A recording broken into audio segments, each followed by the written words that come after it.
Welcome everyone to the power of now. Just आज के 1 2 3 दिन बचे हैं और आज हम लास्ट चैप्टर पे हैं, तो आइए इसके शुरू करते हैं अपनी वंडरफुल जर्नी। जो पढ़ना चाहेंगे प्लीज अपना हैंड रेज कर लीजिए। I am now going to show you the book.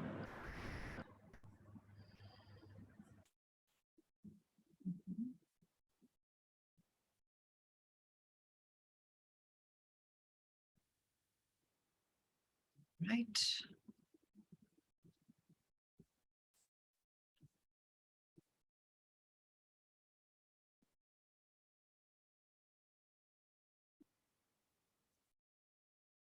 Yes, ये हमने कल यहाँ तक पढ़ा था। थैंक यू संगीता जी, आप पढ़ने के लिए। एंड मैं आपको को होस्ट बना देती हूँ, तो आपके लिए इजी हो जाएगा म्यूट अनम्यूट करने के लिए।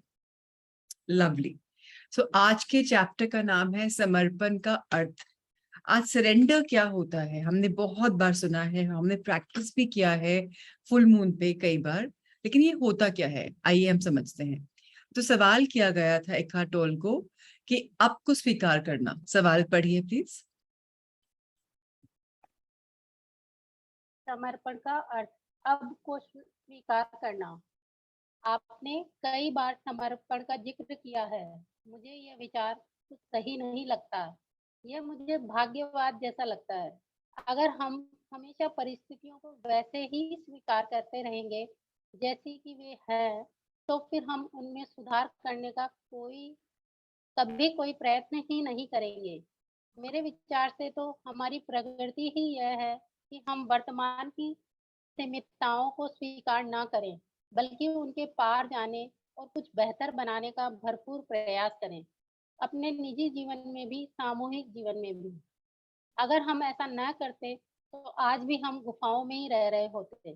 समर्पण करने और हालात को बदलने तथा बेहतर करने के बीच आप सामंजस्य कैसे बिठाएंगे? सवाल सिंपल है बट फिर भी मैं एक्सप्लेन कर देती हूँ, कुछ कई लाइनों का सवाल है। तो ये बोल रही हैं जो भी वक्त जो भी क्वेश्चन कर रही हैं, कहते हैं कि बहुत बार आपने सरेंडर किया है, पर उनको क्या लगता है कि उनके हिसाब से आइडिया बिल्कुल भी सही नहीं है। क्यों? क्योंकि थोड़ा सा जैसे भाग्यवाद की क्या हमारा फ्यूचर में क्या आने वाला है, डेस्टिनी के हिसाब से उस टाइप का उनको लगता है। वो बोलती है कि अगर हमेशा एक्सेप्ट कर लें चीज जैसी ही है, तो हमें कहीं उसको इम्प्रूव करने का स्कोप ही नहीं रहेगा। कैसे हमने प्रोग्रेस करी, आज मानव जाति कहाँ से कहाँ आ गई। पहले हम केव्स में थे, आज हम रियल लाइफ में आ गए।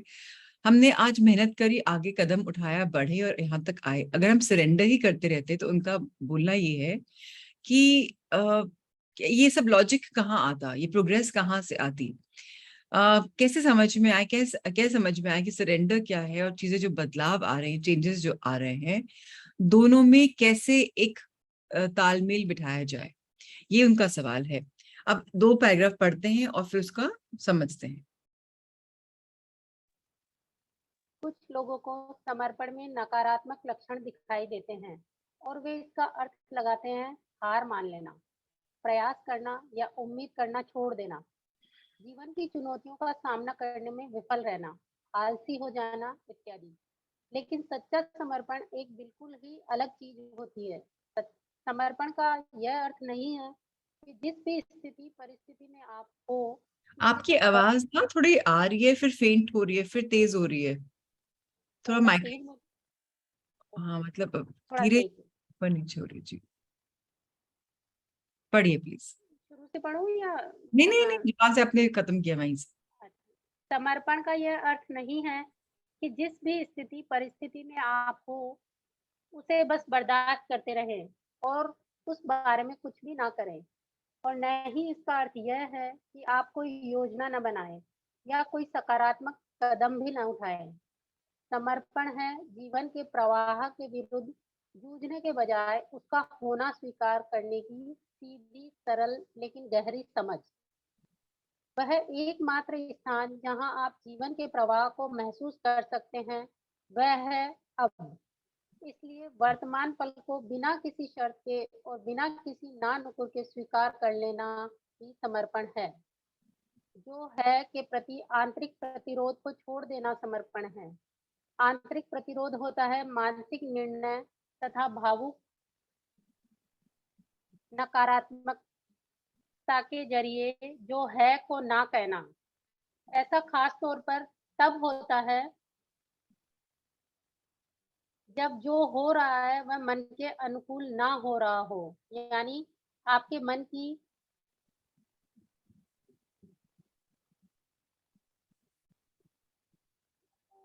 कोई तकलीफ आ रही है आपको?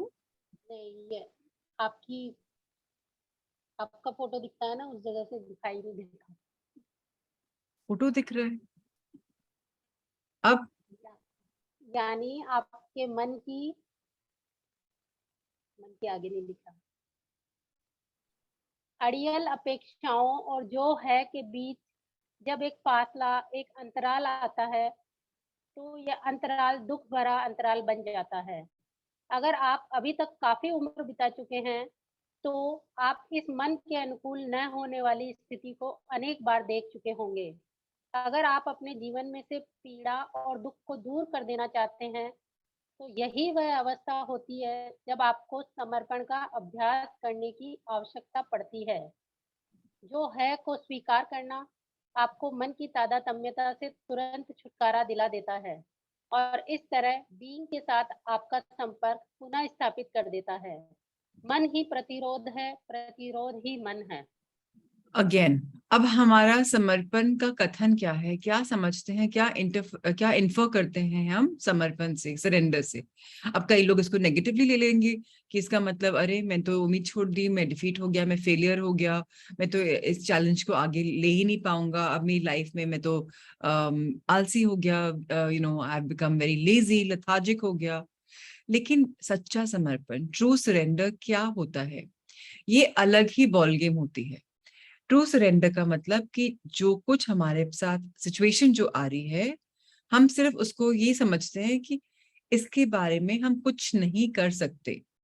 इसका ये मतलब नहीं है कि हम स्टेप्स नहीं उठाएं अपनी पॉजिटिविटी की तरफ जाने के लिए।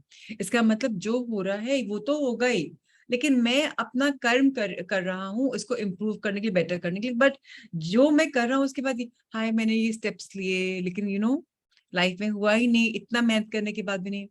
जो मैंने कर्म किया किया। अब कर्म की इच्छा फल, इंसान ह्यूमन, हम ह्यूमन हैं। अगर हम कर्म करते हैं, इच्छा तो होती है और फल भी हम चाहते ही हैं, लेकिन हमें बोला जा रहा है कि कर्म करे जा, इच्छा के ऊपर मत कॉन्सेंट्रेट करे। गीता जी का भी बहुत बड़ा आसार था, वही पावर ऑफ नाउ में एक खटोल इस चैप्टर में बोल रहे हैं। सरेंडर का मतलब ये है कि हम सिर्फ जो लाइफ में जो आ रहा है ना उसको अपोज करना बंद कर दे, उसको हम उसके अगेंस्ट जाना। अब धारा प्रवाह हो रही है कि अगर पानी आ रहा है, रिवर का पानी आ रहा है, हम उसको अगर रोकेंगे तो क्या होगा? हम खुद ही उसके साथ डूब मरेंगे ना, हम आगे बह जाएंगे उसके साथ। तो हमें इस फ्लो को रोकने से अपने आप को रोकना है। अगर पानी फ्लो हो रहा है तो उसको फ्लो होने देना चाहिए। सिर्फ एक जगह, एकमात्र स्थान है, द ओनली वन प्लेस जहां हम इस एक्सपीरियंस को, इस फ्लो को एक्सपीरियंस कर सकते हैं, वो है नाव। Now, power of now. अब में अगर हम इस समय कुछ पहले के बारे में नहीं सोच रहे और फ्यूचर के बारे में नहीं सोच रहे, तब एक्चुअली में अब है। चाहे कुछ क्षणों के लिए ही पल आए, पर डजेंट मैटर। जब उस समय आप नॉन जजमेंटल होते हैं, जब किसी को अपोज नहीं करे, क्रिटिसिज्म नहीं करे, जैसा जो है उसको एक्सेप्ट कर रहे हैं, तो आप पावर ऑफ नाउ में हैं।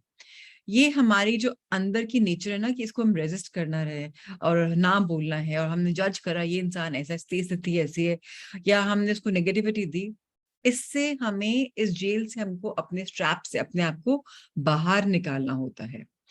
और ये जैसे थिंग्स बहुत कुछ है जो लाइफ में रॉन्ग हो सकता है या हो जाता है, इसका मतलब क्या है? कि शायद कहीं ना कहीं एक गैप है, एक अंतराल है, जो हमने मांगा है, जो डिमांड्स रखी हैं, जो आस्क किया है, और जो उम्मीदें हैं, जो एक्सपेक्टेशंस हैं, और ये जो गैप है ना, ये ही सबसे ज्यादा दुखदाई गैप है। क्योंकि हम इसके साथ बहुत लंबा जी चुके हैं, और जब हम चाहते हैं वो नहीं मिलता है तो हम दुखी हो जाते हैं। बच्चों के साथ भी ये करते हैं हम। मेरा बच्चा इतना पढ़े, इतना आगे बढ़े, इतने पैसे कमा के दे, मुझे इतना फोन पे बात करे, और जब वो नहीं करता है तो हम दुखी हो जाते हैं, क्योंकि हमने एक्सपेक्टेशंस मान रखी हैं। अगर हम लव की दुनिया में फ्लो करेंगे, वो बच्चा ऑटोमेटिकली हमें फोन करेगा। लेकिन जब हम उम्मीद करेंगे उसको फोन करना चाहिए, तब उसको भी वो एनर्जी सेंस कर लेगा। सो हमें जब क्या क्या बोला जा रहा है, हमें एक सरेंडर्ड एक्शन के ऊपर वर्क करना है। हर समय सरेंडर, जो हो रहा है अच्छा हो रहा है, नेगेटिविटी को की तरफ नहीं जाना है। हमें समझ जाना है कि ये जो हजारों साल से काम चलता आ रहा है, अब हमें इससे हटना है। जैसे मानव जाति, जैसे ह्यूमंस अवेकनिंग की तरफ जा रहे हैं, अवेयरनेस की तरफ जा रहे हैं, तो ये जो शब्द वर्क है ना, काम, ये हटने वाला डिक्शनरी से। एक नया वर्ड आने वाला है उसको क्रिएट करने के लिए। आप बोलेंगे ये कैसे पॉसिबल है, कि ये कैसे हो सकता है, कि ऐसा कैसे पॉसिबल है कि हम स्वीकार कर लें, हम अपनी लाइफ में इसको आगे बढ़ जाएं। अगेन हमें एक बात और बहुत इंपॉर्टेंटली समझनी है, लाइफ में बहुत कुछ है जो रॉन्ग हो सकता है। जब रॉन्ग हो रहा है तब भी सरेंडर करना है हमको, उस गैप को हमें ब्रिज करना है। जब हम उस गैप को ब्रिज कर लेंगे, तो हमारी जो पीड़ा, जीवन में से जो पीड़ा हो रही है, जो दर्द हो रहा है, उसको हम अपने जीवन से बाहर निकाल के फेंक सकते हैं। एक्सेप्ट करना, जैसा है वैसा है, हमें इमीडिएटली उस जेल से बाहर निकाल देता है, जहां माइंड ने तादात्म्यता के साथ अपने आप आइडेंटिफाई कर लिया है और उसको अपना प्रेजेंट टेंस बना लिया है, और रेजिस्ट करता रहता है, रेजिस्टेंस कर रहा है, प्रतिरोध कर रहा है, मन कर रहा है। इससे हमें इस ट्रैप से बाहर निकलना है। आइए आगे बढ़ते हैं। समर्पण विशुद्ध रूप से आंतरिक घटना होती है। इसका अर्थ यह बिल्कुल नहीं है कि बाहरी तौर पर आप कोई कदम नहीं उठा सकते हैं और न ही उस स्थिति परिस्थिति को बदल सकते हैं। दरअसल जब आप समर्पण करते हैं, तब कुल मिलाकर समूची स्थिति को स्वीकार करने की आवश्यकता नहीं होती है, बल्कि अब कहे जाने वाले छोटे से टुकड़े को ही स्वीकार करना होता है। उदाहरण के लिए, अगर कभी आप कहीं कीचड़ में गिर जाएं और आप यह थोड़े ही ना कहेंगे, ठीक है, मैं खुद को कीचड़ में पड़े रहने के लिए छोड़ देता हूँ। प्रयास छोड़ देना, परिस्थिति के वश में हो जाना, यह समर्पण करना नहीं है। किसी भी अवांछित तथा अरुचिकर जीवन स्थिति को स्वीकार करने की आपको आवश्यकता नहीं है, और न ही यह कहते हुए अपने आप को धोखा देने की जरूरत है कि कीचड़ में फंसे रहने में कोई बुराई नहीं है। नहीं, आप यह पूरी तरह जानिए कि आप उससे बाहर निकलना चाहते हैं। फिर आप अपना ध्यान सब तरफ से हटाकर वर्तमान पल पर केंद्रित कीजिए। मन द्वारा उस पर कोई ठप्पा लगाए बिना ही पानी अब के बारे में आप टीका टिप्पणी ना करें, कोई निर्णय निष्कर्ष ना निकालें। इस तरह आपके अंदर कोई प्रतिरोध नहीं जागेगा, कोई भावुक नकारात्मकता नहीं जागेगी। उस समय आप उस पल के मन को स्वीकार कर सकते हैं। ऐसा करने में ऐसा करने को मैं सकारात्मक कर्म कहता हूँ। किसी भी नकारात्मक कर्म की अपेक्षा यह कहीं अधिक असरदार व कारगर रहता है, क्योंकि नकारात्मक कर्म तो रोष, आक्रोश, हताशा या खिन्नता से पैदा हुआ करता है। जब तक कि आपको वांछित परिणाम नहीं मिल जाते, तब तक आप अब पर कोई ठप्पा लगाए बिना, उसका कोई नामकरण किए बिना समर्पण करने का अभ्यास करते रहिए। Very important to understand. जो संपूर्ण विशुद्ध रूप से आंतरिक घटना होती, क्या आंतरिक घटना होती है? सरेंडर, समर्पण। अगर हम उसको एक्चुअली में करें, तो ये एक अंदर का एक प्रोसेस है, मैकेनिज्म है, फिनोमिनन है। इसका बिल्कुल भी मीनिंग नहीं है कि हम अपनी लाइफ में कोई कदम नहीं उठा रहे, कोई एक्शन नहीं ले रहे, सिचुएशंस के को बदलने की चेष्टा नहीं कर रहे। बट एक्चुअली हम क्या कर रहे हैं, हमें एक्सेप्ट करने की जरूरत है, जो जैसा है वो वैसा है अभी, इसी वक्त। इसको समझने के लिए थोड़ा टाइम लगेगा। अभी एखार्ट टोले ने ट्राई किया एग्जाम्पल समझाने का, मैं उसी को ट्रांसलेट करने का प्रयास करती हूँ। एग्जाम्पल के तौर पे, उदाहरण के तौर पे, अगर हम कीचड़ मिट्टी में कहीं ना कहीं, if we are stuck in mud, तो क्या होगा? तो अरे मैं तो यहाँ फंस गया, मैं तो बाहर नहीं निकल सकता। नहीं, उस समय हम ये एटीट्यूड सरेंडर नहीं हुआ। ये एटीट्यूड गिव अप हो गया। हमें गिव अप नहीं करना है, हमें अपने आप को उस समय ये नहीं बोलना कि अरे मैं तो सरेंडर करता हूँ, कोई ना कोई फोर्स आके मुझे बाहर निकाल देगी। नो, एक्शन लेना इंपॉर्टेंट है। हमको कोई जो चीजें अच्छी नहीं लगती उसको एक्सेप्ट करने की जरूरत नहीं है। लाइफ में किसी ने मुझे थप्पड़ मार दिया, सपोज फॉर एग्जाम्पल, कि मैंने एक्सेप्ट कर थप्पड़ मार दिया जी, कोई बात नहीं। अगर कुछ अनडिजायरेबल है, अवांछित है, अरुचिकर है, जहां आपकी रुचि नहीं है, उसको एक्सेप्ट करने की बिल्कुल भी जरूरत नहीं है। अपने आप को ये बिना बात को फंसाए भी नहीं, इस ट्रैप में अपने आप को धोखा भी नहीं दे, डिसीव भी नहीं करे कि अरे इसमें कुछ भी रॉन्ग नहीं है, इसको भी तो एक्सेप्ट करना चाहिए, मिट्टी में फंस गया so what. No no no, not at all. इतनी इंटेलिजेंस विजडम होनी चाहिए समझने के लिए हम सबको कि मुझे इस मिट्टी से बाहर निकलना है, इस पचड़े से बाहर निकलना है। फॉर एग्जाम्पल, अगर हमें डिप्रेशन हो जाए, मैं बोल हाय डिप्रेशन हो गया, अपने आप आया अपने आप जाएगा, नहीं। We are people in progress. अगर आया है तो हमको इसको बाहर भी निकालना है, क्योंकि हमने ही इसको वेलकम किया था। आप बोलेंगे नहीं, मैं तो कोई चाहता थोड़ी ना कि मुझे डिप्रेशन हो जाए। हाँ, हम नहीं चाहते, बट अगर आया है तो इसलिए आया है बिकॉज हमने अपने इमोशंस को अलाउ किया है। इसी में विजडम का रोल प्ले होता है। हमको अपनी अटेंशन कहाँ लगानी है? उस प्रेजेंट मोमेंट में, अब में लगानी है, जहां हमने कोई दिमाग के वो बॉक्सेस नहीं बनाए कि ये ऐसा है, ये ऐसा है, ये ऐसा है। कोई जजमेंट नहीं। जजमेंट तो सबसे ज्यादा रॉन्ग चीज है जो हम लोग करते हैं। क्यों? हमें अपने आप को जज करने का भी राइट नहीं है। पॉजिटिविटी रखे, ये हाँ जो है बढ़िया है, अच्छा हो जाएगा। मैं पॉजिटिविटी का मुखौटा पहनती हूँ या ट्राई करती हूँ, उसका रोब पहना हुआ है या मैं उसके ऊपर जाती हूँ, दैट्स ओके।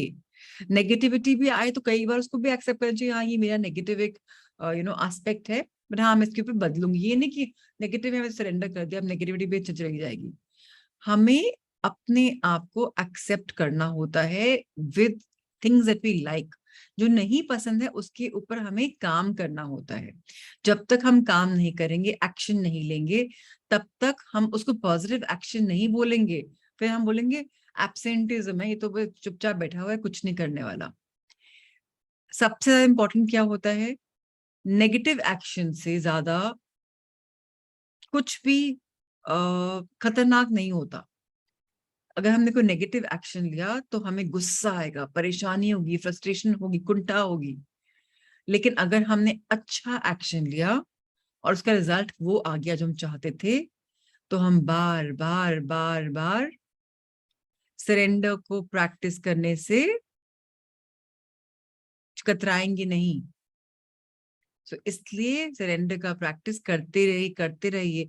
ये एक प्रैक्टिस है, और ये नहीं कि हमने किताब पढ़ी 6 महीने, मार्च में शुरू करी थी, आज सितंबर में खत्म करने जा रहे हैं। इतनी गहरी किताब, इतनी बार, इतने लंबे लंबे ब्रेक्स लगे। ब्रेक भी क्यों लगे? बिकॉज लगने थे, क्योंकि हम इसको बार बार सेशन को सुने और समझें। सो हर चीज जो होती है लॉजिक के लिए होती है। इस बात को जो हम समझ जाएंगे, हम इसको प्रैक्टिस आगे भी कर पाएंगे। आइए प्लीज पढ़िए।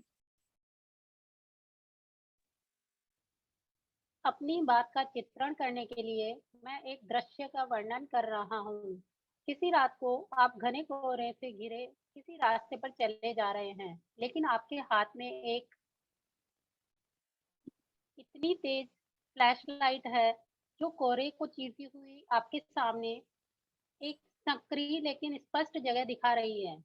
वह कोहरा आपकी जीवन परिस्थिति है, जिससे अतीत तथा भविष्य शामिल है। वह फ्लैशलाइट आपकी सजग प्रेजेंस है, और जो स्पष्ट जगह दिख रही है वह अब है। समर्पण न करना आपके मनोवैनिक स्वरूप को, अहम के खोल को सख्त व कड़ा बना देता है, और इस तरह आप में अलगाव की एक प्रबल भावना पैदा कर देता है। आपको अपने परिवेश से और खास तौर से अपने आसपास के लोगों से खतरा सा महसूस होने लगता है।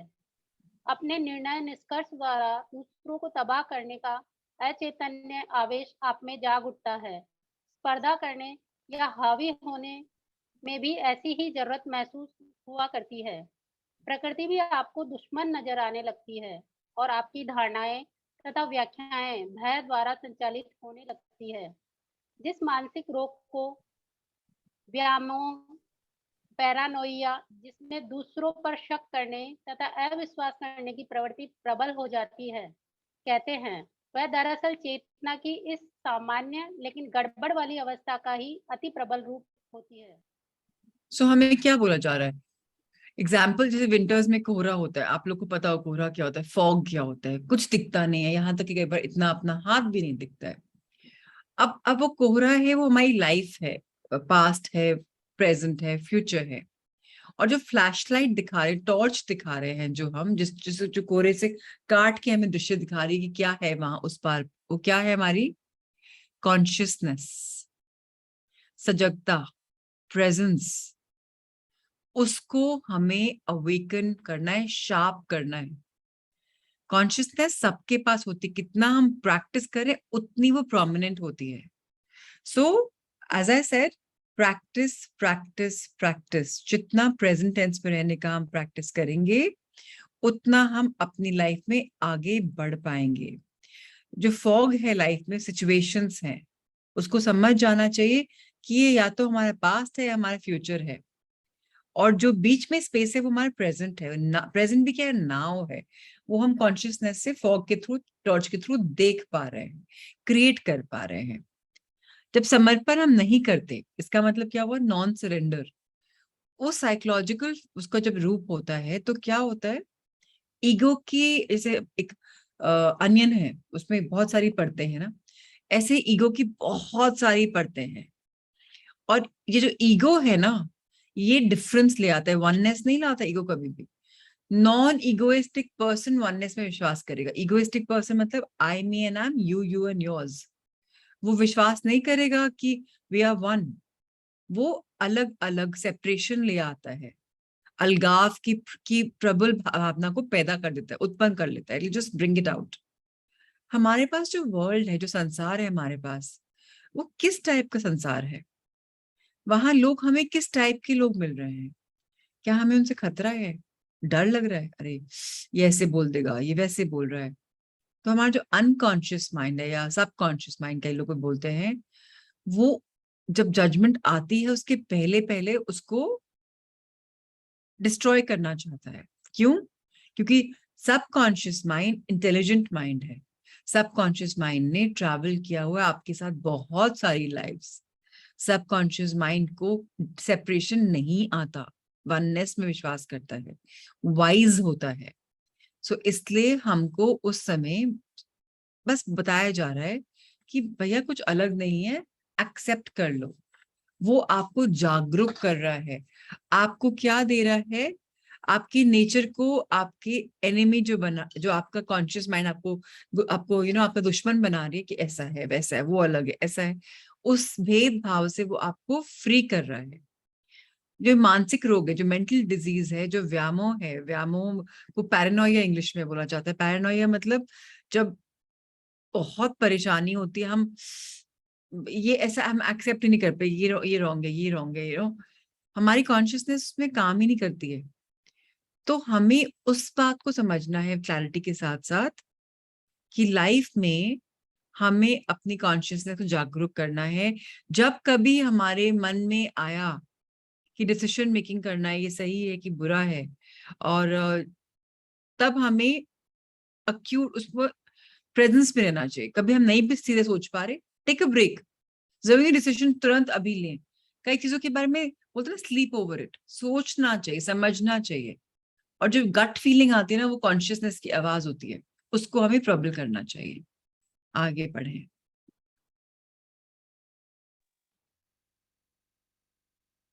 प्रतिरोध की प्रवृत्ति के चलते न केवल आपका मनोवैज्ञानिक स्वरूप बल्कि आपका शारीरिक स्वरूप, आपका शरीर भी कड़ा, कठोर और अड़ियल हो जाता है।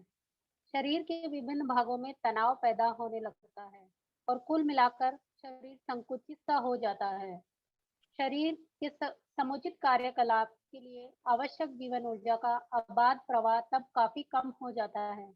शारीरिक व्यायाम और कुछ विशेष प्रकार की कायिक चिकित्सा द्वारा उस प्रवाह को पुनः प्राप्त करने में मदद तो मिल सकती है, लेकिन जब तक कि आप अपने दैनिक जीवन में समर्पण का अभ्यास नहीं करेंगे, तब तक वे चीजें केवल अस्थायी राहत के लक्षण ही दिखा सकती है, क्योंकि मूल कारण यानी प्रतिरोध करने की प्रवृत्ति तो वही रह रही होती है।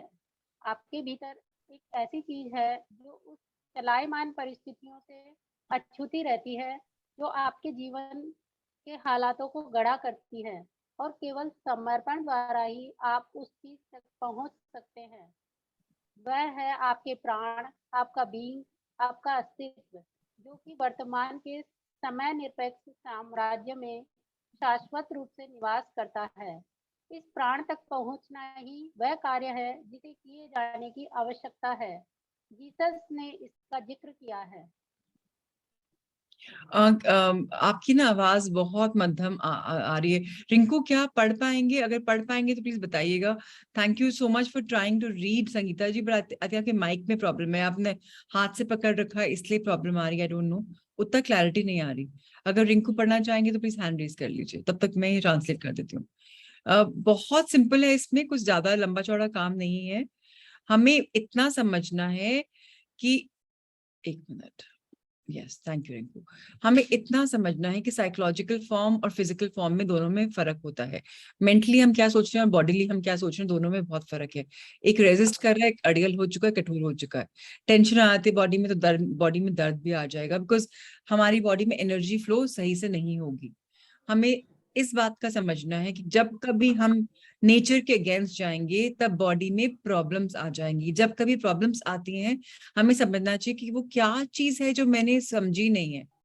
तो जब हम उसको समझ जाएंगे तब लाइफ में बहुत कुछ खुलासा हो जाएगा हम सबके लिए। बीइंग में रहना अनिवार्य है। बीइंग मतलब इस समय रहना, जहां कोई पास्ट फ्यूचर की बातें नहीं है। जो है वो इस समय है, उसको समझना इंपॉर्टेंट है। अब आप मैं एक बार प्ले करूंगी साउंड ऑफ साइलेंस, आंख बंद कर लीजिए। ट्राई करिएगा साउंड ऑफ साइलेंस के बाद 1 मिनट आधा मिनट सुनने की आवाज साइलेंस की। So let's close our eyes.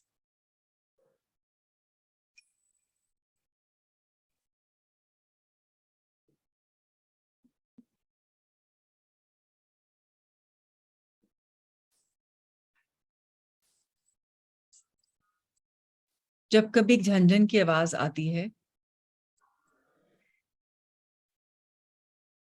तब हमें समझना चाहिए कि हम साउंड ऑफ साइलेंस के लिए जा रहे हैं। वो हमें आवाज आ रही है, एक सन्नाटे की सी आवाज आती है। Very very important. Alright, Rinku please आप पढ़िए जो मैं हाईलाइट कर रही हूँ साउंड ऑफ साइलेंस के बाद 2 पैराग्राफ। हाँ जी, प्लीज पढ़े अगर आपको।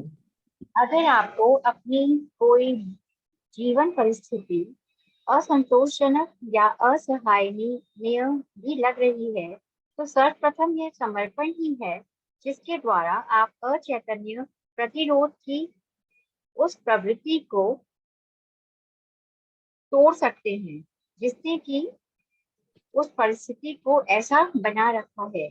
कोई कार्रवाई करने, बदलाव लाने या लक्ष्य को पाने के साथ समर्पण पूरी संगत देता है, तालमेल करता है, और तब समर्पित अवस्था में पूरी तरह से एक अलग ही तरह की ऊर्जा और गुणवत्ता आपके करने में रहा करती है। समर्पण आपको बीइंग की स्रोत ऊर्जा के साथ पुनः जोड़ देता है, और जो आप कर रहे हैं उसे अगर आप बीइंग में पगा कर रहे हैं दिन में पगा कर रहे हैं, तो फिर वह वो जीवन ऊर्जा का आनंद उत्सव हो जाता है जो आपको अब में और गहरा ले जाता है। प्रतिरोध न करने से आपकी चेतना की गुणवत्ता और फिर जो कुछ आप कर रहे हैं उसकी गुणवत्ता बेहद बढ़ जाती है। फिर परिणाम अपनी परवाह खुद करते हैं और गुणवत्ता को बिंबित भी करते हैं। इसे हम समर्पित कर्म भी कह सकते हैं। यह वह कर्म नहीं है जिसकी धारणा हमने हजारों वर्ष से बना रखी है। जैसे जैसे अधिक लोग जागृत होते जाएंगे, वह पुरातन कर्म शब्द हमारी शब्दावली से लुप्त होता चला जाएगा, और इसके स्थान पर रखने के लिए कोई नया ही शब्द रच लिया जाएगा। इस वर्तमान पल में जो आपकी चैतन्यता की गुणवत्ता है, वही यह निर्धारित करेगी कि आप किस प्रकार की भविष्य में से गुजरेंगे। इसलिए समर्पण ही वह सबसे संपूर्ण महत्वपूर्ण चीज है जो सकारात्मक बदलाव लाने के लिए आप कर सकते हैं। इसके अलावा जो कुछ भी आप करेंगे वह गौण ही रहेगा। इसलिए कोई सचमुच सकारात्मक कदम आप चेतना की समर्पित अवस्था में ही उठा सकते हैं। How wonderful. So life situations आएंगी जो हमें बस ही पसंद नहीं होंगी, हम उससे खुश नहीं होंगे, संतोष नहीं होगा, कई बार हमें असहनीय लगेंगी, इंटॉलरेबल लगेंगी। That's all right. हमें सिर्फ सरेंडर करना है। अपने जो अनकॉन्शियस रेजिस्ट कर रहा है, रिंकू आप अपना को म्यूट कर लीजिए, जब आप पढ़ने के टाइम आएगा तब म्यूट करिएगा। सो वेरी इंपॉर्टेंट कि जब हमें ये सिचुएशंस पसंद नहीं आ रही, हमें सरेंडर करना है, क्योंकि हमारे अनकॉन्शियस या सबकॉन्शियस या हम अवेयर नहीं है, वो रेजिस्ट करता है कि भाई ये चीज रॉन्ग है। रॉन्ग राइट में हम फंस के रह जाते हैं। सरेंडर हमेशा गोल्स के साथ, एक्शंस के साथ उसका तालमेल है, उसका सामंजस्य है, उसका कंपैटिबिलिटी है। जब आप कुछ शुरू करते हैं और आप उस गोल को अचीव करते हैं, वो आप कर रहे हैं जब आप सरेंडर करते हैं कि चिंता, मुझे पता नहीं रिजल्ट में क्या होगा क्या नहीं होगा, मैं अपना काम करता चाहता हूँ। सरेंडर स्टेट क्या होती है? अलग एनर्जी होती है उसकी, अलग उसका एब्सोल्युटली अलग रहता है। क्यों? वहां एक अलग टाइप की एनर्जी धारा का प्रवाह हो रहा है। सरेंडर आपको वापस कनेक्ट करवाएगा आपके सोर्स एनर्जी से। अभी आप हैं, बीइंग में हैं उसके साथ। और जब आप बीइंग में रहेंगे तो लाइफ में बहुत जॉयफुलनेस आ जाएगी। आप लाइफ में वो एक सेलिब्रेट कर पाएंगे, आप लाइफ की एनर्जी, अरे जो है बहुत बढ़िया हो रहा है। कई लोग होते हैं ना, कितनी भी लाइफ में प्रॉब्लम्स हो, नहीं जी सब बहुत अच्छा है, बिकॉज वो बीइंग में रहना एक्चुअली में वो सीख चुके हैं। वो एनलाइटेंड भी बोल सकते हैं, किसी ना किसी पार्ट तक हो चुके हैं। जब हम रेजिस्ट करते हैं तब हम उस प्रवाह को रोकते हैं। जब हम नॉन रेजिस्टेंस फॉलो करते हैं तब हमारी जो कॉन्शियसनेस, जो क्वालिटी की कॉन्शियसनेस की क्वालिटी है, वो इनहैंस हो जाएगी। और हम समझ पाएंगे कि अरे हम तो आज बहुत अच्छा फील कर रहे हैं लाइफ में। सो इसलिए बहुत इंपॉर्टेंट है हमें समझना कि हमें अपने आप को बेटर वर्जन बनाते रहना है, वर्क इन प्रोग्रेस रहना है। जैसे मैंने अभी कुछ देर पहले कहा था, जैसे हम इंसान की अवेकनिंग होती जाएगी, वैसे वैसे जो काम कर रहे हैं, ये खत्म हो जाएगा। बस मैं I am flowing with life, ये फ्लो वर्ड शायद रिप्लेस कर देगा वर्क को। It's very very very important. अगला सवाल जो करते हैं वो मैं पढ़ लेती हूँ, आप जवाब पढ़िएगा रिंकू। मैं समझ सकता हूँ कि अगर मैं किसी ऐसी परिस्थिति में हूं जो कि अप्रिय है अथवा असंतोषजनक है, लेकिन मैं उसे यथावत स्वीकार कर लेता हूं, तो फिर कोई दुख या तकलीफ नहीं रहेगी। मैं उससे ऊपर उठ चुका हूंगा। लेकिन फिर भी मैं यह नहीं समझ पा रहा हूं कि अगर मुझ में से एक निश्चित मात्रा तक संतोष नहीं होगा, तो फिर कुछ करने के लिए और बदलाव लाने के लिए मुझ में वो ऊर्जा या प्रेरणा कहाँ से आएगी? सवाल समझिए पहले, सिंपल था फिर भी बोल देती हूँ। सिचुएशंस लाइफ में अनप्लेजेंट आती हैं, अप्रिय आती हैं, अनसेटिस्फैक्टरी आती हैं, लेकिन मैं अगर उसको एक्सेप्ट कर लेता हूँ, ऐसे कैसे, तो हाँ मैं सफर नहीं करूंगा, मुझे अनहैप्पीनेस नहीं होगी, तो इसका मतलब मैं उसके बियॉन्ड उठ चुका हूँ। लेकिन ये बोल रहे हैं, मुझे अभी भी समझ में नहीं आ रहा कि मेरे अंदर एनर्जी, ऊर्जा, मोटिवेशन कहाँ रहेगा कि मैं कोई एक्शन ले पाऊं। क्योंकि मुझे अगर लगता है कि मेरे कुछ करने से कुछ होगा ही नहीं, तो मैं तो कभी भी फुलफिल नहीं फील करूंगा। मेरे पास मोटिवेशन कहाँ से आएगा? आइए जवाब पढ़ते हैं। समर्पण की अवस्था में रहने पर आप यह बड़ी स्पष्टता से देख पाते हैं कि क्या किए जाने की आवश्यकता है, और फिर एक समय में एक काम करते हुए और एक समय में एक ही काम पर फोकस रखते हुए जो आवश्यक है वह आप करते हैं। प्रकृति से सीखिए। देखिए कि असंतोष या दुख माने बिना हर चीज किस तरह से पूरी होती है और किस तरह से जीवन एक चमत्कार की तरह परत दर परत खुलता चला जाता है। इसलिए जिससे इसलिए जीसस ने कहा था, लिली को देखिए, वे किस तरह बढ़ती है, न तो वह मेहनत मशक्कत करती है और ना ही इधर उधर चक्कर लगाती। लगाती फिरती है। अगर आपकी स्थिति परिस्थिति कुल मिलाकर असंतोषजनक या अप्रिय है तो उससे तत्काल अलग हो जाइए और जो है कि समक्ष समर्पण कर दीजिए। यही वह फ्लैशलाइट है। okay, यही वह फ्लैशलाइट है जो कोहरे को काट रही है।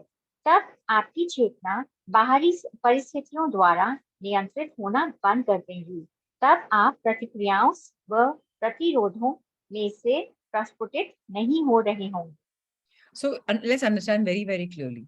जब हम सरेंडर की अवस्था स्टेट में रहते हैं तो हमें बहुत क्लियरली दिखना शुरू हो जाता है कि क्या एक्चुअली में होना चाहिए। हम फिर एक्शन भी लेते हैं और एक चीज पे एक टाइम पे फोकस करते हुए चलते चले जाते हैं। हमें नेचर से सीखना चाहिए, प्रकृति से सीखना चाहिए, कैसे सब कुछ को वो यू नो एक्सेप्ट कर लेती है, अकम्प्लिश कर लेती है, और कैसे वहां मैजिक्स एंड मिरेकल्स होते रहते हैं।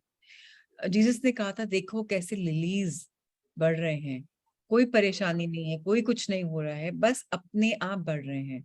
अगर हम पूरी सिचुएशन गेज करें, ऊपर से हम दिखना चाहें, तो हमें समझ में आएगा कि हमारी सिचुएशन ना अनसेटिस्फैक्ट्री है, ना अनप्लेजेंट है, ना उसमें कोई अंतर नहीं है। अगर हम सरेंडर कर देंगे तो बोलेंगे जो ये हो रहा है इस समय मेरे लिए ये इंपॉर्टेंट था, और इससे मुझे क्या सीखने को मिल रहा है वो मैं सीख रही हूँ।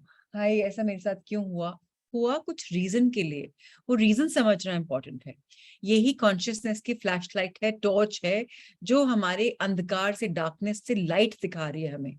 यही हमारी कॉन्शियसनेस है जो एलिवेट हो रही है और हमें अलग लेवल पर लेकर जा रही है, जहां हम रिएक्शन नहीं कर रहे, जहां हम रिएक्ट नहीं कर रहे, जहां हम रेजिस्ट नहीं कर रहे। Very important to understand. जी प्लीज पढ़िए। फिर आप परिस्थिति की खासियतों को ध्यान से देखिए। खुद से पूछिए, क्या कुछ ऐसा है जो मैं इस स्थिति को बदलने के लिए, सुधारने के लिए या दूर करने के लिए कर सकता हूँ? अगर कुछ है तो जो उचित लगे वह करें। उन सैकड़ों चीजों पर फोकस ना करें जो आपको भविष्य में करेंगे या आपको करनी पड़ेंगी, बल्कि केवल उस एक बात पर ध्यान दें जो आप अब कर सकते हैं। इसका अर्थ यह नहीं है कि आप कोई योजना न बनाएं। हो सकता है कि योजना ही वह एक काम हो जाए। वो हो सकता है कि योजना ही वह एक काम हो जो आप अभी कर सकते हो। लेकिन यह सुनिश्चित कीजिए कि आप अपने मन में कोई चलचित्र चलाना शुरू न कर दें, खुद को कहीं भविष्य में देखना शुरू न कर दें, और इस तरह कहीं आप अब से संपर्क न खो बैठे। जो कुछ आप करें, हो सकता है कि उसका फल आपको तुरंत ना मिले। जब तक फल मिले, जो है का प्रतिरोध न करें। यदि कोई ऐसा कदम है ही नहीं जो कि आप उठा सकते हो, और आप उस स्थिति में खुद को अलग भी न कर पा रहे हो, तो उस स्थिति का ही प्रयोग समर्पण में और गहरे जाने के लिए, अब में और गहरे जाने के लिए, बीइंग में और गहरे जाने के लिए कीजिए। जब आप वर्तमान के इस समय निरपेक्ष आयाम में प्रवेश करते हैं, तो अक्सर आपकी तरफ से कोई बहुत कुछ किए जाने की आवश्यकता ही नहीं पड़ती है, और आश्चर्यजनक तरीकों से बदलाव होने लगता है। तब जीवन बिल्कुल सहायक व सहयोगी हो जाता है। अगर भय, अपराध भाव या अकर्मण्यता जैसे आंतरिक कारक आपको कुछ करने से रोक रहे होते हैं, तो आपकी चैतन्य प्रेजेंस के प्रकाश में वे तिरोहित हो जाते हैं। इस प्रकार के रवैये को समर्पण समझने की गलती मत कर बैठिए कि कोई मेरा कुछ नहीं बिगाड़ सकता या मुझे किसी की परवाह नहीं है। इसे अगर ध्यान से देखेंगे तो आप पाएंगे कि इस प्रकार के रवैये में रोष व आक्रोश के रूप में नकारात्मकता छिपी रहती है। इसलिए यह समर्पण नहीं है, बल्कि यह तो मुखौटा लगाए हुए प्रतिरोध ही है। जब आप समर्पण करें तो अपने ध्यान को अपने अंदर ले जाएं और जांच करें कि प्रतिरोध का कोई अवशेष आपके अंदर रह तो नहीं गया है। जब तब जब आप ऐसा करें तो बहुत चौकस होकर करें, अन्यथा किसी अंधेरे कोने में किसी विचार के रूप में या किसी अस्वीकृत अनचिन्ही भावना के रूप में प्रतिरोध कहीं छिपा रह सकता है। सो हमें क्या करना है, हमें इन परिस्थिति सिचुएशंस को बहुत ध्यान से देखना है और अपने आप को क्वेश्चन करना है, what is it that I can change right now, क्या है जो मैं इस सिचुएशन को बदलने के लिए, इम्प्रूव करने के लिए कर सकता हूँ। आस्क योरसेल्फ व्हाट, और उसके बाद हमें एक्शन लेना होता है। एक टाइम पे 1000 चीजें नहीं करनी होती, वन टाइम वन थिंग, उस वन थिंग को ढंग से करना होता है। जब हम उसको ढंग से करेंगे तो हमें इससे भी ध्यान रखना है कि ये नहीं हो हमें चलचित्र चल रहा है, मेंटल मूवीज चल रही हैं और हम फ्यूचर प्रोजेक्ट कर लिया अपने आप को, तब क्या होता है, नाव खो जाता है हमसे। सो हमें नाव में रहने के लिए रेजिस्ट नहीं करना है, और मेहनत कुछ कर रहे हैं, कुछ एक्शन ले रहे हैं, तो उसका इमीडिएट रिजल्ट मिलना कोई खास बात नहीं है। ऐसा बोलते हैं, फिलोसफी है ये, कि कुछ चीज को बेटर करना है, रिजल्ट चाहिए, एस करना है, तो आपको वो चीज 10,000 घंटे करनी पड़ती है, उसके बाद आपको प्रोग्रेस मिलती है, रिस्पॉन्स मिलता है, सफलता मिलती है। सो हम तुरंत ये शॉर्ट फिक्स रिजल्ट्स के चक्कर में नहीं जाएं, अपना काम करे जाएं, जो नेगेटिविटी हटनी अपने आप हट जाए, अपने आप को सिचुएशन से बाहर निकाल के देखें। जब हम बहुत ओनरशिप लेते हैं ना, ये मेरे साथ हो रहा है, तब प्रॉब्लम आती है। थोड़ा सा बाहर स्टेप आउट करके देखिए और बीइंग में रहिए।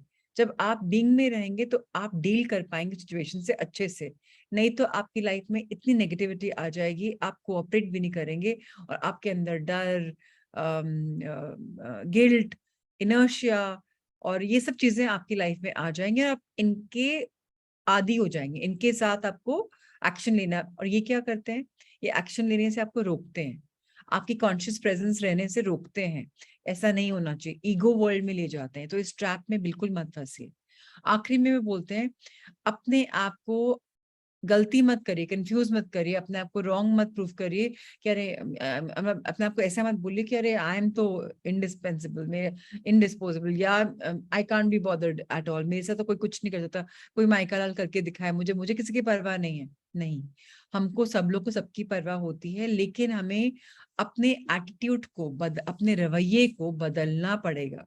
जो रवैया हमें नेगेटिविटी के शेड्स कार्ड दिखा रहा है, उससे, जहां अंदर आपके अंदर क्या है, आपके अंदर एक मुखौटा पहन रखा है, आपने नेगेटिविटी छिपी हुई है, आप रिजेंट कर रहे हो, तो आप रिजेंटमेंट छुपाने के लिए बोल रहे हो मुझे फर्क नहीं पड़ता, लेकिन आपको एक्चुअली वो चीज पसंद नहीं है। जब हम ऐसा करेंगे तो अगेन आस्क योरसेल्फ कि मैं अपने आप को कैसे बदल सकता हूँ। आपकी अटेंशन जानी चाहिए जहां जो करना है, जहां आप रेजिस्ट कर रहे हो वहां अटेंशन जानी चाहिए, उसको हटाना है, मुझे रेजिस्ट नहीं करना है। तब जाके अंधेरे कॉर्नर से हम बाहर निकल के लाइट को देख पाएंगे, और हमारे जो इमोशंस जो छुपे पड़े हैं अंदर, जिनको हमने दबा के रखा, वो भी कहीं ना कहीं बाहर निकल पाएंगे। एक्सप्रेशन करना वेरी वेरी वेरी इंपॉर्टेंट। अब एक बहुत सुंदर सेक्शन है, it's one of my favourites, तभी शायद लास्ट में आया है, मानसिक शक्ति से आध्यात्मिक शक्ति की ओर, सो प्रिटी, मेंटल स्ट्रेंथ से स्पिरिचुअल स्ट्रेंथ तक कैसे हम आगे जाएं। मेंटल स्ट्रेंथ को यहाँ पर हम एनर्जी का फॉर्म भी बोल सकते हैं, mental energy to spiritual energy, हम ये भी बोल सकते हैं। सो इंग्लिश की बुक में तो शायद मेरे ख्याल से एनर्जी वर्ड है, I am not sure strength है कि एनर्जी है। इस बात को प्लीज समझ लीजिए कि अब हम अवेकनिंग कर रहे हैं, हम स्पिरिचुअलिटी के पथ पे जा रहे हैं। सो अब सवाल जो कर रहे हैं, अब बहुत अच्छा क्वेश्चन ऐसा आ रहे हैं, प्रतिरोध छोड़ने की बात करना तो आसान है, लेकिन उसे छोड़ना बड़ा मुश्किल है। Absolutely 100% with you. मुझे अभी भी स्पष्ट नहीं होता या हुआ है कि उसे छोड़ा कैसे जाए। अगर आप कहते हैं कि समर्पण द्वारा उसे छोड़ा जा सकता है, तो सवाल पैदा होता है कैसे। हाँ, वंडरफुल कि सरेंडर की बात कर लो, बहुत आसान है, सरेंडर करना इतना इजी नहीं है। अब आप बोल रहे हो कि मैं फ्री हो जाऊंगा सरेंडर करने, तो लेकिन सवाल है कि हाउ, कैसे, हाउ। आइए पढ़ते हैं, सरल आंसर है, बहुत डुएबल आंसर है, प्लीज पढ़ें। शुरुआत इस स्वीकारोक्ति से कीजिए कि अब कि आप में प्रतिरोध है। जब जब भी प्रतिरोध उभरे तो आप उसे देखते हुए वहीं बने रहिए। अवलोकन कीजिए कि आपका मन उसे पैदा कैसे करता है। उससे उस स्थिति पर, आप पर, दूसरों पर वह कैसे ठप्पे लगाता है, कैसे उनका नामकरण करता है। इस सब में शामिल रहने वाली विचार प्रक्रिया को देखिए। उस भावना की शक्ति को महसूस कीजिए। प्रतिरोध का दृष्टा बन जाने पर आप देखेंगे कि वह तो बेकार की चीज है, कि वह किसी भी उद्देश्य की पूर्ति नहीं करता। अपना पूरा अभिमान अब पर रखने से वह अचैतन्य प्रतिरोध चैतन्य हो जाता है और वही उसका अंत हो जाता है। ऐसा नहीं हो सकता कि आप अचैतन्य भी हो और सुखी व प्रसन्न भी हो, चैतन्य भी हो और नकारात्मकता में भी हो। नकारात्मकता, अप्रसन्नता, दुख, पीड़ा, व्यथा, क्लेश कभी भी रूप में हो, उनके होने का मतलब यही है कि प्रतिरोध है, और प्रतिरोध हमेशा ही अचैतन्य हुआ करता है। मानो Fabulous. पहले तो हमें स्वीकार करना है, स्वीकारोति देनी है, अपनी उसको एक्सेप्टेंस देनी है, एक्नॉलेज करना है कि मेरे अंदर रेजिस्टेंस है। लोग बोलेंगे रेजिस्टेंस नहीं है। और जब ये होता है तब हमें समझना है कि रेजिस्टेंस कब आ रहा है, समझना है, ऑब्जर्व करना है, अवलोकन करना है अपने माइंड का कि वो क्या गेम्स खेल रहा है, अब इसको उसने किस लेवल में डाल दिया, अब इस सिचुएशन में वो कैसे रिएक्ट कर रहा है। थॉट प्रोसेस को समझना है कि इस थॉट की वजह से माइंड ने ये चीज करी, उस एनर्जी को समझना है कि वो क्या एनर्जी, वो इमोशन क्या आ रहा है, उसको भी ऑब्जर्व करना है। जब हम उसको विटनेस साक्षात देख पाते हैं तब हमें समझ में आया कि यार इसका तो कोई मतलब ही नहीं है, मीनिंगलेस है ये।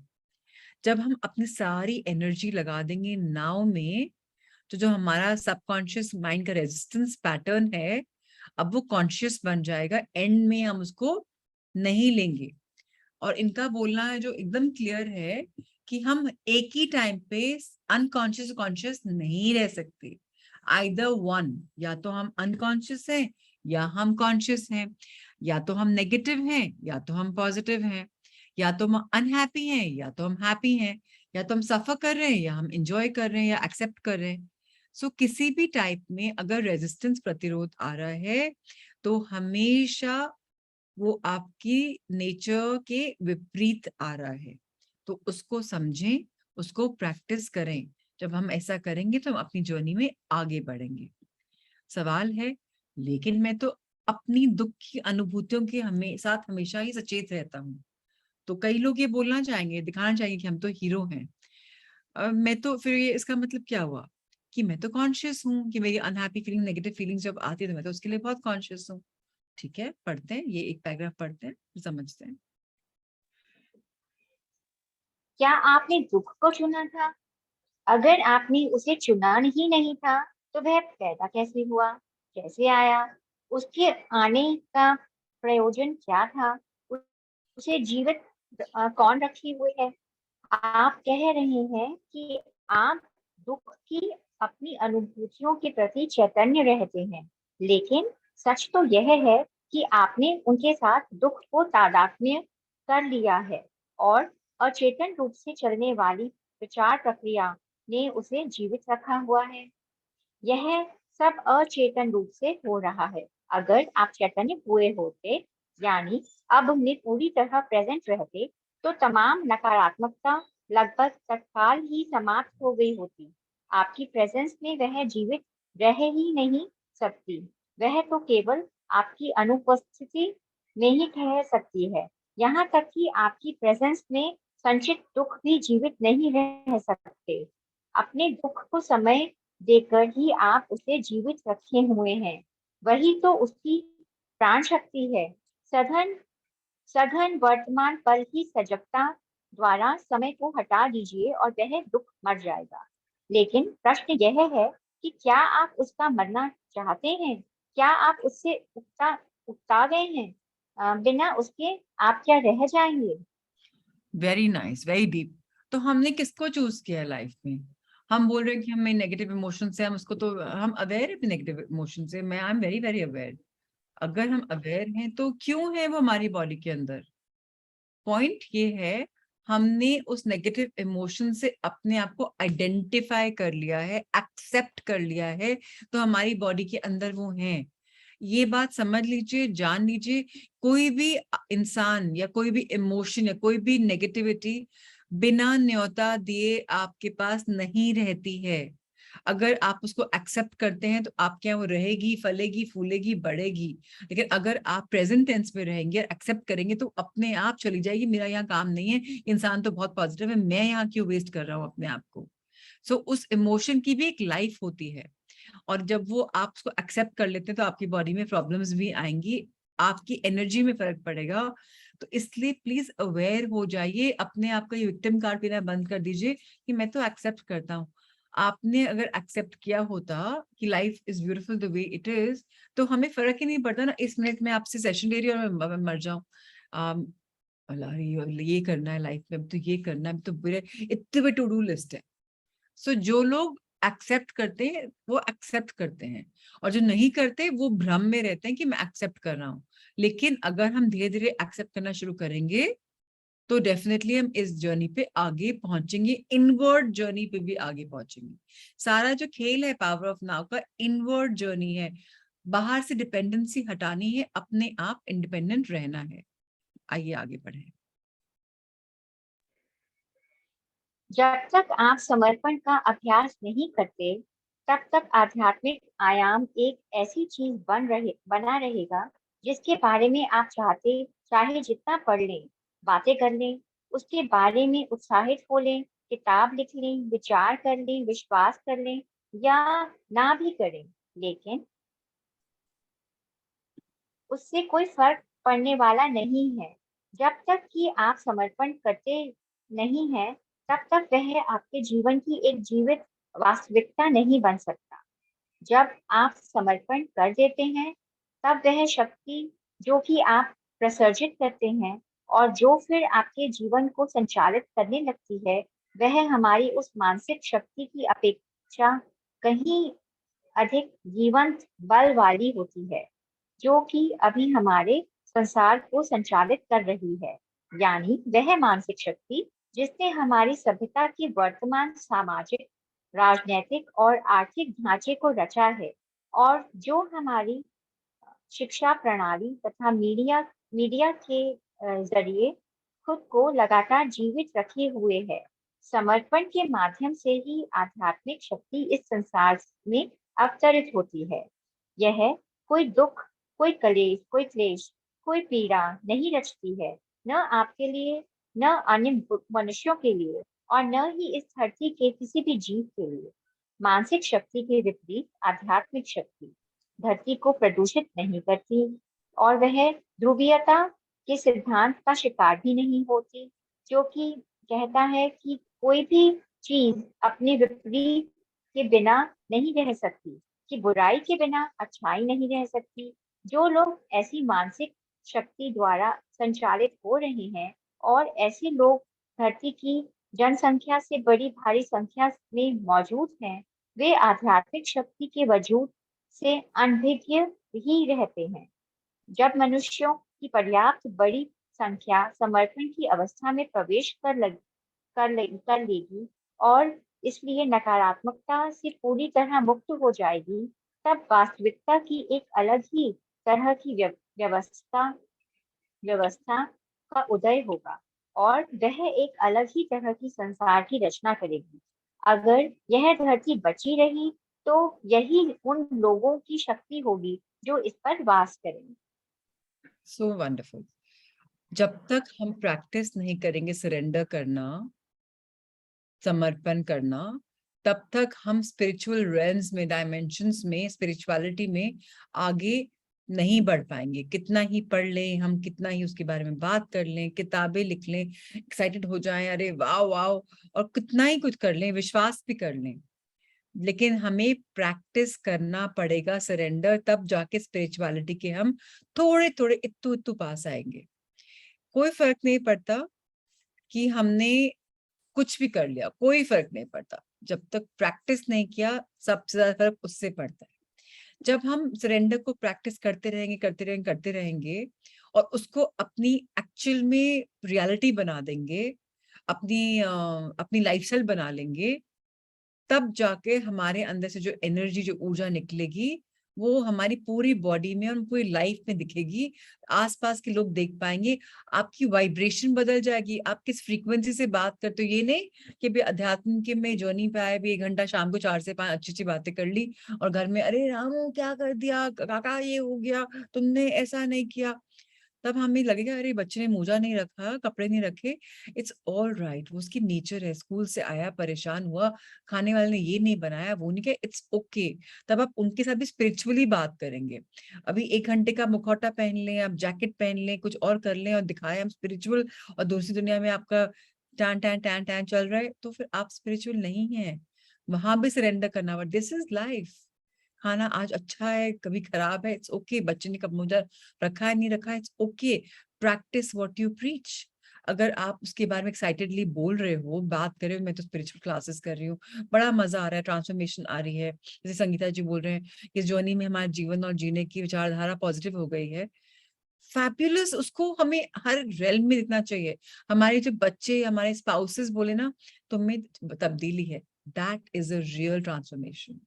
तो हमें समझना चाहिए कॉन्शियस लेवल पे, सबकॉन्शियस लेवल पे हम नेगेटिविटी को क्या खत्म कर रहे हैं, उसको कैसे खत्म करेंगे, एक्सेप्ट कर रहे हैं चीजों को, क्या हम सर्वाइव कर रहे हैं अभी प्रेजेंस में, या हम ये नहीं है वो नहीं है उसमें रह रहे हैं, क्या हम अभी अनहैप्पीली अलाइव हैं या हम हैप्पीली अलाइव हैं। मैं तो बस जिंदगी कैसे चल रही है, कट रही है जी, क्या नया, वही गधा वही घोड़ा वही घास, मुल्ला की तौर मस्जिद तक, और अरे life is joyful, it's amazing. दोनों में अंतर है। हम कैसे लाइफ को देख रहे हैं, ग्लास आधा खाली या आधा भरा हुआ। हमें अपनी लाइफ से क्या हटाना है, ये प्रेजेंट मोमेंट, ये प्रेजेंट मोमेंट जिसमें हम ख्याली पुलाव बन रहे हैं, उसको हटा के प्रेजेंट मोमेंट को रियलिटी में देखना है कि जहाँ ख्याली पुलाव नहीं, present moment as it is pure section में है। जब हम सरेंडर करेंगे तो हमारी स्पिरिचुअल एनर्जी बदल जाएगी। जब हम सरेंडर करेंगे तो हम सफर करना खत्म हो जाएगा। जब हम सरेंडर करेंगे तो ऐसे ही लोगों के साथ वाइब बैठेगी और वो हमारी लाइफ में आ जाएंगे। जो नेगेटिव लोग हैं वो ड्रॉप हो जाएंगे। अभी तक हमारी जो एनर्जी थी वो हमारी पृथ्वी माँ को दूषित कर रही थी, पोल्यूशन दे रही थी। अब क्या हमें समझने की जरूरत है कि ऑपोजिट साथ में रहते हैं, गुड बैड रहता है, लेकिन हमारी माइंड एनर्जी में गुड है कि बैड है, क्या चल रहा है, वो हमें चूज करना है। हमें प्रैक्टिस क्या करना है वो हम पे डिपेंड करता है। असलियत क्या है, हम अपनी असलियत खुद बना सकते हैं कि नहीं, हम एक नए वर्ल्ड का निर्माण कर सकते हैं कि नहीं। अगर हम ह्यूमन बीइंग सारी कलेक्टिव कॉन्शियसनेस आ जाए तो हमारी मदर अर्थ का असेंशन हो जाएगा, हम सब की ह्यूमैनिटी में हम आगे बढ़ जाएंगे, क्योंकि हम समूह में एक अच्छी एनर्जी दे रहे हैं। हमारी धरती को, पृथ्वी माँ को इतनी तकलीफ हो रही है क्योंकि जो हम लोग रह रहे हैं वो नेगेटिविटी की बातें करें, सूर्योदय कब होगा उनका। सो बहुत इंपॉर्टेंट है हम सबको बीइंग में रहना। और हम बातें करते हैं बड़ी बड़ी, लेकिन दर्शन करते हैं छोटे छोटे काम का, छोटे छोटे से, दैट्स नॉट द वे। अब संगीता जी का बोलना कि पूरी फैमिली बोलती है फैंटास्टिक, इसका मतलब ट्रांसफॉर्मेशन हुआ है। So think positive, be live positively. And negative भी आए तो उसको भी पॉजिटिवली लीजिए। किसी ने आपको क्रिटिसिज्म दिया है, कंस्ट्रक्टिवली लीजिए उसको भी। ये नहीं किया क्रिटिसिज्म कर दिया और जिसने तारीफ कर दिया तू यू नो उसको आपने अपने साथ लिया। नो, जो नेगेटिव बोल रहा है उसको भी पॉजिटिवली लेना हमारा एटीट्यूड बनना चाहिए। एटीट्यूड ऑफ ग्रेटिट्यूड की, उसने नेगेटिव बोला मुझे मेरे सूर्योदय के लिए, मेरे बेटर होने के लिए, मेरी लाइफ में नया सूरज आए इसलिए। आइए जीसस का ये कथन पढ़ते हैं। Prachi, you explain it very beautifully. Thank you, I love. Thank you Rinku. Jesus ने सर्मन ऑन द माउंट में जब यह भविष्योक्ति की थी, तब वह इस शक्ति का संदर्भ दे रहे थे। सज्जन लोग धन्य होंगे, इस धरती पर उनका अधिकार होगा। यह शांत लेकिन सघन प्रेजेंस ही होती है जो मन के अचेतन ढेरों का अंत कर देती है। तब कुछ समय के लिए भले ही वे ढरे सक्रिय रहें, लेकिन फिर वे आपके जीवन को संचालित नहीं कर रहे होते हैं। जिन बाहरी स्थितियों का प्रतिरोध किया जा रहा था वे भी समर्पण के चलते हटने लगती है, दूर होने लगती है। स्थितियों तथा व्यक्तियों का एक सशक्त रूपांतर करता होता है समर्पण। स्थितियां अगर तुरंत नहीं दूर होती हैं, तो भी आपके द्वारा अब को स्वीकार किया जाना आपको उन स्थितियों से ऊपर उठने की क्षमता तो दे ही देता है। कुछ भी हो, आप मुक्त तो हो ही हो जाते हैं। एब्सोल्युटली, कुछ भी हो हम मुक्त तो हो ही जाते हैं। क्राइस्ट का कहना था, जिन्होंने क्रिश्चियनिटी का सब बनाया, उनकी एक बहुत सुंदर एक सर्मन्स है, उनके सर्मन ऑफ द माउंट है।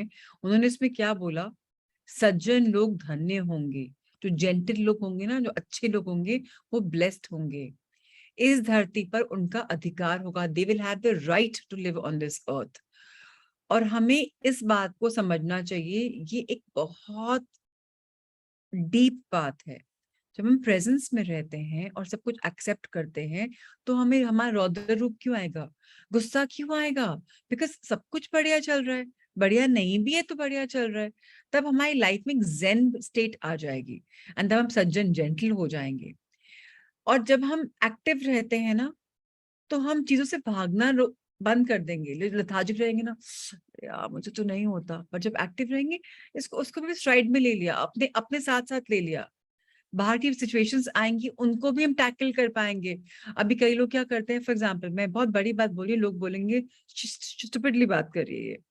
आपके घर में आपके लव्ड वन की डेथ हो गई, यंग डेथ हो गई, चलो ओल्ड भी नहीं थे, और आपने बोला मेरी तो लाइफ खत्म हो गई जी, अब तो कुछ बचा ही नहीं। नहीं, उस डेथ को भी देखिए एज अ लेसन कि उसकी सफरिंग थी।